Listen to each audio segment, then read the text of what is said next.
Hey my friends, how the heck are you guys? How are you? How are you? Excuse my hat hair. It's pretty wild right now. So Chris Martinez asked me to do a short video on how to reverse engineer your goals, revenue goals for 2017. For example, if you want to make $500,000 in revenue and generate that much, and your business right now does 300,000.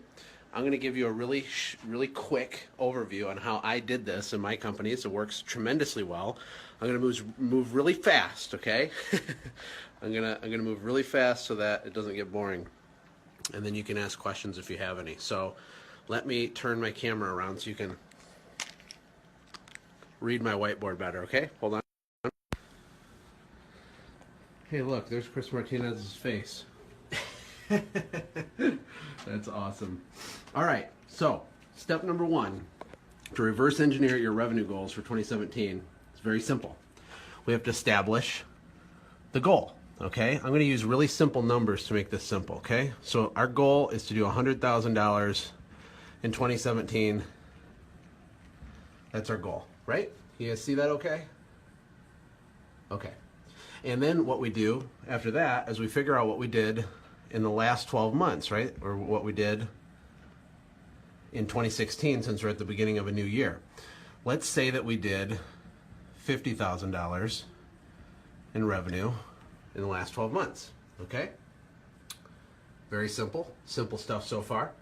The next piece of information you're gonna need to know is your average ticket, okay? Now people get really hung up trying to figure out their average ticket. They get very stressed out and they're like, well, Josh, sometimes it's this much, sometimes it's that much. It's okay. It's okay. Just find your average ticket. And to find that, figure out total revenue from last year, 50,000, divided by how many total individual services you did. Okay? It doesn't have to be perfect for this plan to work. It does not have to be perfect. Okay? So you got your goal for 2017, which is 100,000. You got 50,000 last year. Let's say that your average ticket is 100 bucks. Just to keep it simple, right? Most of your average tickets are higher than that. Okay, then we're gonna establish what I call your base.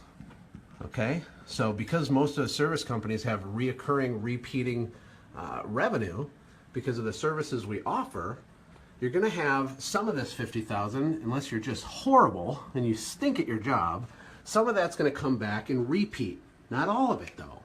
And whenever you build a plan or a goal, you always be conservative and you err on the side of, making it harder on yourself, so it makes it actually easier to hit your goal, right? So we're not going to assume that all $50,000 is coming back because that's not logical. In my companies, I would always multiply the previous year's revenue by 0.6, and that's pretty conservative because we had a higher repeat in revenue than that.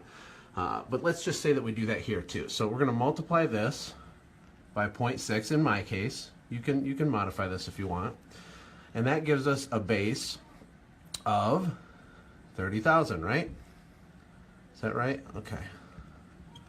So we're going to pretend that our base is $30,000, okay? Now the next step is to take our goal of 100 and minus off our base, okay? And that gives us a $70,000, what I call gap. Gap, okay? That's the difference. The $70,000 is the target in my sample. We have to manufacture this revenue. We have to create it, okay? We're not going to sit and pray and hope for it and sprinkle magic fairy dust on it. We're going to go get it. We're going to harvest it, okay? And the way that you figure out how to do this is by building a simple strategy using what I call levers. Now, what is a lever? A lever is something that you have control over to some degree in your business to generate a brand new, shiny customer, right? So if this is a lever, that's a really horrible lever, and it generates a customer for you, right? Smiley face, happy customer. You can pull this thing and it will spit out a customer. So let me tell you what a lever is not. A lever is not any kind of what I call reactive marketing. I don't build any of my plans on reactive marketing. Now, reactive marketing methods are super awesome. They're valuable. These are things like referrals. Okay? They're things like Angie's List, Home Advisor. Now, all of these things are great. I love those, but I'm not going to build my strategy on trying to figure out what happens with these. These are just gravy. They're bonuses. And the reason why I do it this way, and this is my own personal preference, is because this is not a lever that I can control. For example, Angie's List might spit me out 5 customers a month, and that's awesome. I'll take them, right? I'm super happy to take them. However, I can't make Angie's List give me 37. I can't push a button and make it go to 103 customers. Whatever it is what it is for the most part. And so because I can't control it by pulling a lever, I'm not going to build my plan on it. If you build your plan conservatively by reducing your base and being conservative there, and you build your strategy on only levers, you are highly likely, my friends, to hit your goal. Hopefully this makes sense. I'm not getting much, I don't see any comments or anything, so I don't know if they're coming in. Okay, so let's divide this by our average ticket of $100. So we have $70,000 gap by $100 average ticket. That means we have to get 700 brand new shiny. Ooh, he's got a jacked up face.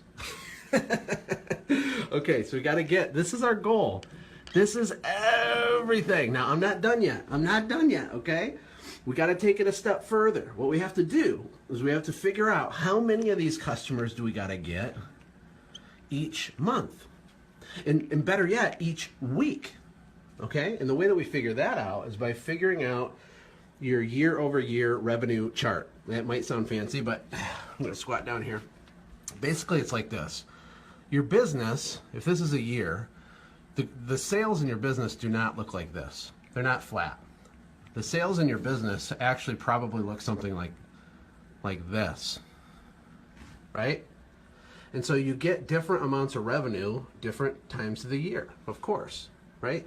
So when we take these 700 customers, these brand new shiny customers that we're going to manufacture, we're going to harvest by pulling levers, things like door hangers, direct mail, boots on the ground, cold calling, commercial prospecting, anything that we can do that we can have control over. We're going to get these 700 customers, but we need to know how many of them we need to get this month and a different amount this month, right?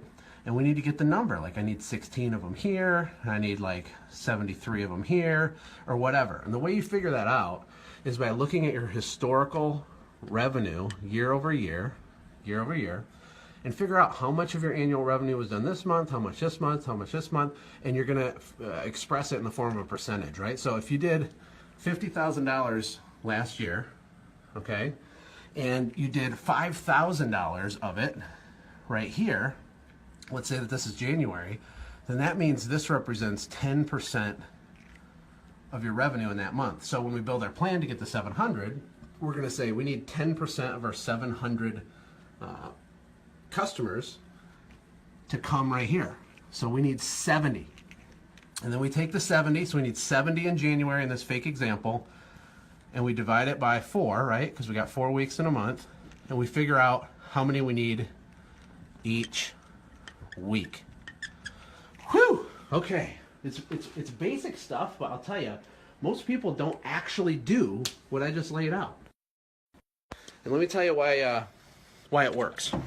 The reason that it works is because it de-stresses. It de-stressifies the process of hitting your goals. It makes it very bite-sized chunks, because when you're done doing what I just laid out here, you're going to have weekly sprints that you need to focus on and achieve every 7 days for the whole season. And I'll tell you, it's a lot easier to say, hey, I need to get 13 brand new shiny customers, this week. Like it's Monday, I have 7 days to harvest 13 brand new shiny customers.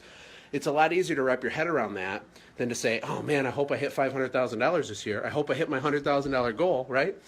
So it breaks things into sprints, into bite-sized chunks. It also helps you pivot and adjust things and not get completely off track by not having really clear markers to show yourself if you're on pace or off pace of hitting your goal. So let's say it's Monday and I got to get 13 customers. And let's say I get a referral, and then I get an Angie's List lead, and then I get another referral. Those don't count for the 13. I mean, they can, they're awesome, but if you want to really achieve high, those don't exist in terms of your goal. Manufacture, pull the levers to hit the 13 using your own efforts, your own networking, your own sales. Get on the phone, do what you got to do, make it happen, and you'll exceed your goals every single year by a lot. So that's how I did it. That's how I grew my entire business, was doing what I just laid out there. Hope you like it. Thanks, Chris. Thanks, you guys.